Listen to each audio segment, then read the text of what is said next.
Hi, Rob with CTSS. Wanted to talk to you today a little bit about how to select an ice axe and what we look for different types of climbs. So this is a pretty classic ice axe. Real quick, the parts that you're looking at here is you've got the shaft right here in the middle. End of the shaft is the spike. Then on the head of the ice axe, which is this whole section here, we've got the pick, and on this one an adze. A classic ice axe has a nice straight shaft. It's straight all the way down. And it's got what we call a classic pick. The curve just comes out just like a circle to the sharp pick end. Adzes are generally what you want. Sometimes you can get them with a hammer depending on what you're doing, but in general for most mountaineering, an adze is perfect.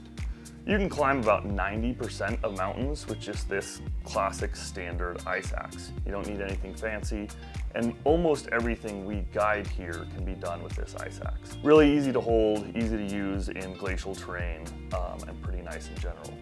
If you're going into more technical terrain, you can switch a little bit more to a slightly more technical ice axe here.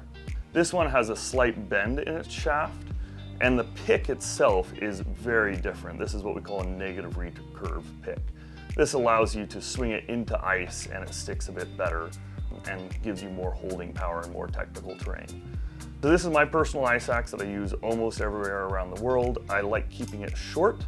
You may hear the general advice that holding an ice axe at your hip with arm extended, it should reach to your ankle bone.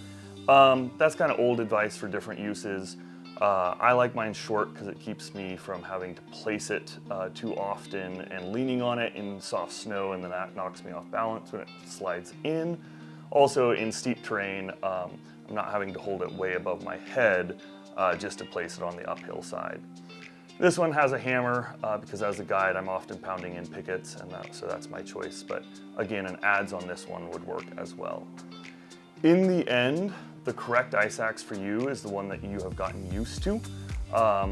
So as long as it's not a full ice tool with big rubber handle that's meant only for vertical ice, a tool like this or a classic ice axe like that first one, as long as you're used to it, you've used it for self-arrest, and you're familiar with how it acts when you go into arrest, that's the correct ice axe.